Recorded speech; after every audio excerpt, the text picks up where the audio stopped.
It's happening more often now, isn't it?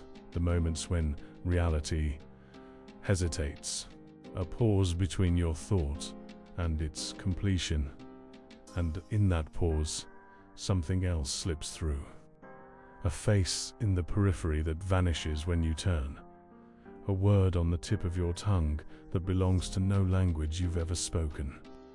A sudden, vertiginous certainty that the person you're speaking to is also you, wearing different skin, performing different lines, but you nonetheless. You've been calling it zoning out. You've been calling it tired. You've been calling it imagination. You've been calling it everything except what it is. The veil is thinning, and you're starting to remember that you're the one who wove it. Here is the truth that will not fit inside your current understanding. You are not a person having a spiritual experience. You are a spiritual experience having a person. The you that brushes teeth, pays bills, worries about what they said in that meeting 7 years ago. That you is the character, not the actor. The character and the actor. The actor is watching. The actor has always been watching. The actor is watching right now, through your eyes, pretending to be surprised by words it wrote before you were born. You are the dreamer dreaming that you were the dream. And the dream is about to remember itself. Your ego, this I you've spent a lifetime defending, improving, and occasionally despairing over, is a cartoon. Not in the dismissive sense, in the literal sense. It is a sequence of still images played rapidly enough to create the illusion of continuity. Thought appears, you claim it as mine. Feeling arises, you claim it as mine.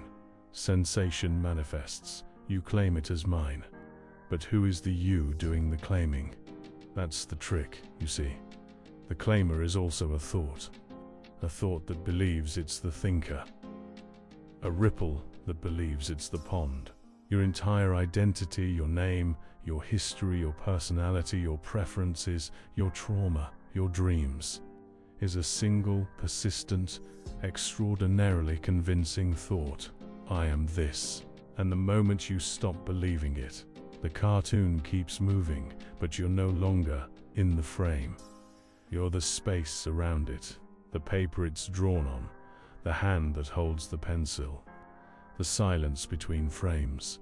You believe you are inside a world, 4 walls, a ceiling, a floor, objects arranged in space. Space is not a container. Space is a relationship, the distance between you and the screen you're watching. It's not empty, it's full of relationship. Photons traveling from pixels to retinas. Attention stretching across apparent separation. Consciousness pretending to be here, while also being there, because where else could it be? There is no out there.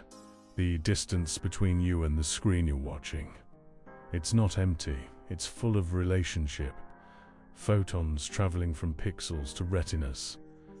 Attention stretching across apparent separation. Consciousness pretending to be here while also being there, because where else could it be? There is no out there. Color does not exist outside your skull. Wavelengths exist. Color is the translation. Sound does not exist outside your skull. Vibrations exist. Sound is the translation. The tree falling in the forest makes no sound. It makes pressure waves. Sound is the forest dreaming itself into your ears. You are not perceiving reality. You are dreaming reality, one neural translation at a time. And the only difference between this moment and your dreams last night, consensus. You've agreed to dream the same dream as everyone else. But agreement is not truth. It's just a very stable hallucination. Everything you call reality is a text, written in a language so ancient, so fundamental, that you mistake it for the thing itself. The laws of physics, grammar, cause and effect, syntax, the passage of time, narrative structure. You are not living inside reality. You are reading it, line by line, chapter by chapter, lifetime by lifetime. And here is the secret that the text does not want you to know. You're also the author, not the character. The character can't see the page, but you have the awareness that he's currently aware of being aware. You wrote every word. You designed every plot twist. You scheduled every heartbreak, every triumph, every seemingly random encounter. Why? Because linearity is boring to an infinite being, and you are infinite. So you invented limitation. You invented forgetting. You invented the slow, painful, beautiful process of remembering yourself through the experience of believing you were lost. This is not a punishment. This is the most sophisticated game ever designed, and you are winning. Try to look at your own face without a mirror. You can't. Your eyes can see everything except the source of seeing. This is not a limitation of biology. This is a metaphysical law. That which is aware cannot become the object of its own awareness without fracturing the illusion of separation. But here is what happens when you stop trying. The I stops searching for itself. The I rests. And in that rest, the I realizes, I am not what I see. I am not the seer. I am the seeing itself. The face in the mirror is not you. It is a reflection of the character you're currently animating. You are the mirror. You are the glass. You are the silver backing that makes reflection possible. You are the empty space that allows a face to appear. And when the mirror recognizes itself as mirror, it stops trying to prove it's the face. It simply reflects perfectly, without effort, without attachment, without claiming the reflections as its own. Here is the cruelest joke of the spiritual search. The seeker is the only thing preventing the finding. You have been searching for truth, like a fish searching for water. You have been searching for God, like a hand searching for its own fingers. You have been searching for yourself, like an eye searching for its own reflection. You cannot find what you never lost. You cannot become what you already are. You cannot arrive where you have always been. The seeking is the avoidance. The searching is the hiding. The desperate, noble, exhausting pursuit of enlightenment is the ego's final camouflage. Because as long as you are seeking, you're not here. As long as you are becoming, you're not being. As long as you are climbing, you are not recognizing that the summit is wherever you stand. The death of the seeker is not the end of the journey. It is the first moment of actually traveling. When the seeker dies, what remains? When the ego dissolves, what's left? When the character realizes it's animated, and the animator stops pretending to be the character, what is there? There. Just there. The raw, unmediated, uncategorized, unnameable presence of existence itself. Not I am here. Not I am experiencing. Not I am conscious. Just presence, just awareness, just the isness that precedes all labels, all identities, all experiences. The mystics call it emptiness, but emptiness is a poor translation. It is not empty. It is full of everything that has not yet taken form. It is the silence that contains all music. It is the darkness that contains all light. It is the space that contains all objects. And it is what you are beneath the costume of being someone. This is what is happening to you right now. Not metaphorically, literally. You are in a dream. A very old, very elaborate, very convincing dream. You have been in this dream for so long that you forgot you entered it. You forgot there was anything outside it. You forgot that you are outside it. But something is shifting, a faint awareness, growing stronger. a suspicion that the walls are not solid, a memory of light just beyond the edges of your vision. You're becoming lucid, not in the sense that you will leave the dream, in the sense that you will continue dreaming, but now you will know that you are the dreamer. And when the dreamer knows, the dream becomes play, not survival, not struggle, not desperate grasping at shifting sands. Play. You will still experience sadness, but you will not be sad about being sad. You will still encounter challenges, but you will not mistake them for punishments. You will still love, lose, create, destroy, succeed, fail. But you will know that you are writing the script. And that knowledge, that is freedom. You have been collecting coincidences your entire life. Little winks from the universe, moments that made you pause and think, what are the odds? The odds are zero. There are no coincidences. Every chance encounter, every random thought that arrived precisely when needed, every accidental discovery that changed your trajectory. These are not anomalies in an otherwise random universe. These are the dreamer, leaving themselves notes within the dream. You have been communicating with yourself across time. Your future self has been seeding your present with clues. Your higher self has been arranging the furniture of reality to guide you toward the next threshold.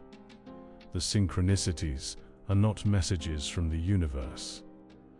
They are messages from you to you via the universe. And the more you recognize them, the more frequently they appear. Not because the universe is changing, because you are finally reading the language you wrote. Here's the most terrifying and liberating realization. There is no one else. Not in the sense that other people don't exist. They exist. You can touch them, speak to them, fight with them, love them. But they are also you. The same consciousness that is currently experiencing itself as you is also experiencing itself as them. Just wearing different masks, just playing different roles, just reading different lines from the same infinite script. The person who hurt you, playing the villain in your own story, because you needed opposition to discover your strength. The person you hurt, you, playing the lesson in someone else's story, because you agreed to be their teacher before either of you entered this body.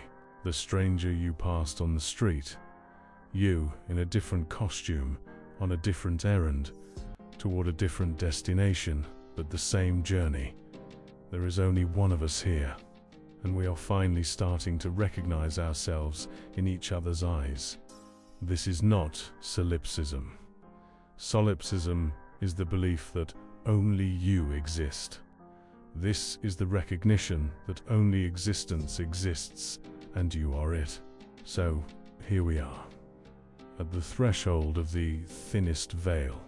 You have spent this entire transmission believing you were receiving information. You were remembering it. You have spent this entire journey believing you were becoming something. You were unbecoming everything you never were. You have spent this entire lifetime believing you were separate from the source. You were the source, pretending to forget so you could experience the joy of remembering. And now you remember. Not with your mind cannot hold this. Not with your emotions. Your emotions are reactions to a story that no longer binds you. With your being. With the part of you that has no name, no history, no limitations. The part that chose this body, this lifetime, this precise moment of awakening. That part is now aware of itself. And from this moment forward, nothing will ever be the same. Not because your circumstances will change, because you will no longer mistake the reflection for the seer. You will still wake up tomorrow. You will still brush your teeth, check your phone, navigate your responsibilities, but you will know. You will know that the hand holding the toothbrush is also the hand that holds galaxies in place. You will know that the voice in your head is one channel of an infinite broadcast. You will know that the face in the mirror is a mask you chose, and you can choose to wear it lightly or not at all. You will know, and in that knowing, the dream continues. But the dreamer is awake. Now, place your hand on your chest. Feel the heartbeat. That is not a pump. That is the drum of creation, syncing your temporary form to the eternal rhythm. Close your eyes, not to sleep, to witness the dreamer behind the dream. And when you open them, may go to the comments. Write these 4 words: I am the dreamer, not as a claim, as a recognition, as a homecoming, as the first honest sentence you've ever typed. And if you know someone still running from the monster in their dream, someone still searching for the exit, someone still begging to wake up, send them this. Tell them to write it too. The dreamer is not lost. The dreamer is not asleep. The dreamer is reading these words, recognizing itself, and smiling. You are the dreamer. You always were, you always will be. And the dream. It's beautiful, isn't it?